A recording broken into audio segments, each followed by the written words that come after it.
In this video, we're going to cover some Maven Key Concepts. So we'll start with a discussion of the POM file, and then we'll also take a look at project coordinates and how we can use it in our POM file. Alrighty, so starting here with the POM file.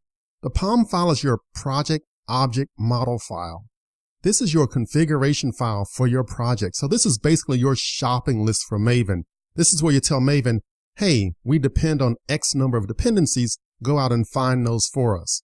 And this POM file is always located in the root of your Maven project. Now let's look at the POM file structure. So basically you'll have the project metadata, you'll have a list of dependencies, and you'll have a list of plugins.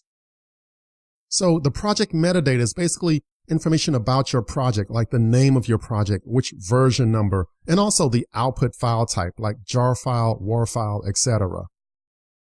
The dependencies basically tell it, hey, this is the list of projects that we depend on. So if you depend on Spring or Hibernate or JSON, you'll list those dependencies there.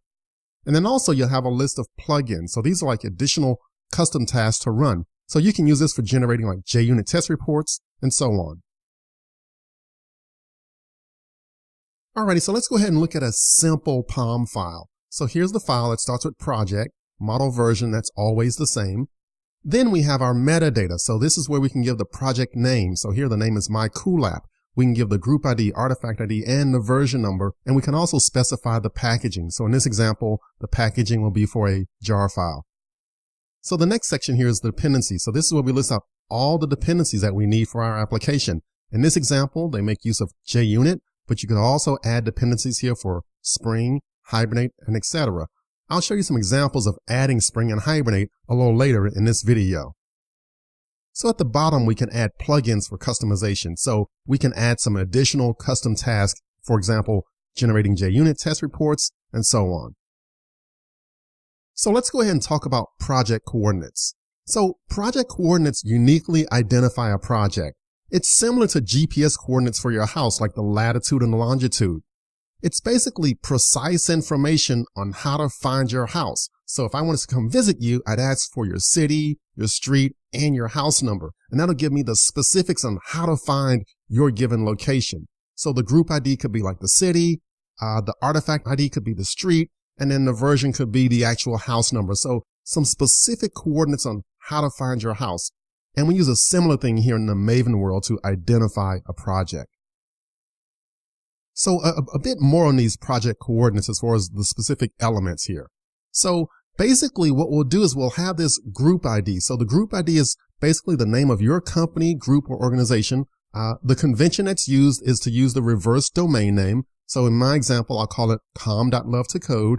It's very similar to the convention that's used for Java package naming. And then we have the artifact ID. So the artifact ID is the name for this project. So whatever your project is called, that's the artifact ID. And then the version is the specific release version that you have for your project, like version 1.0, 1.6, 2.0, and so on. If the project is under active development, then you can use 1.0-snapshot. So snapshot means that this work is still under active development.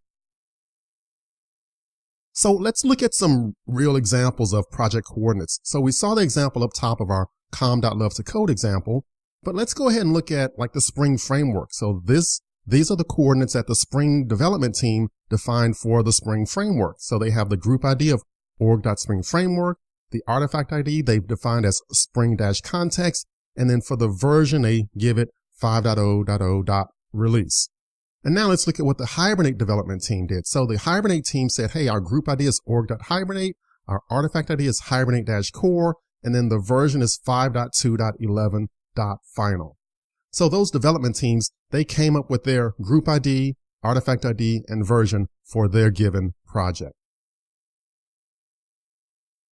All right, now adding dependencies here. So if I wanted to add support for Spring and Hibernate to my project, then I would simply add in those dependencies in the dependency section.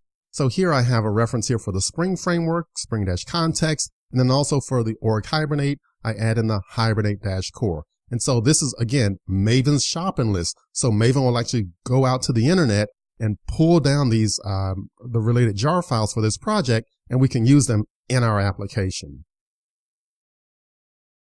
All right, so to add a given dependency project, we need the group ID and the artifact ID. The version is actually optional, but the best practice is to include the version for repeatable builds. And this is the best practice for using DevOps. You want to be able to say, hey, our project works with version XYZ of a given project, just so you know that that part has been tested, verified, and worked. And it's very, very important in the DevOps world. So always use the version. I recommend that as a best practice. And also, you may see this referred to as GAV or GAV. So that basically means group ID, artifact ID, version. Now, you may see documentation where they'll say, hey, what's your GAV or GAV? Or you may hear other Java developers say, hey, what's the GAV for the project or what's the GAV for the project? So you may hear this nomenclature, but again, it's basically just a little acronym here for group ID, artifact ID, and version. All right, so we saw that, and we saw that information for those Spring and Hibernate projects, but you may wonder, well, how'd you find those dependency coordinates? Well, you have two options. The first option is that you can actually visit the project page. So you can visit the Spring website or the Hibernate website, and they'll give you the details that you'll need to add their project using Maven.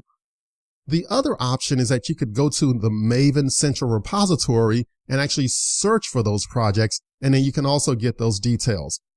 I like to say that option 2 is the easiest approach because that's just one site you go to look for it. If you use option 1, option 1's fine if you only have like 1 or 2 dependencies, but imagine on a enterprise project, real world, real time, your project may use 5, 10, maybe 20 dependencies, and you don't want to have to go to all 20 websites to find out their Maven coordinates. Using option 2, you can go to this search.maven.org. You simply type in those dependencies and you'll get all the information there. So it's kind of like a one-stop shop as far as getting the dependency coordinates. And what I'll actually do is in the next video, I'll actually show you how to find dependency coordinates. So I'll show you both options. I'll show you option 1 and I'll also show you option 2. So don't worry, you'll see how all of this works out. All right, enough chatting from me. I'll see you in the next video and then we'll walk through an actual demo. So I'll see you there.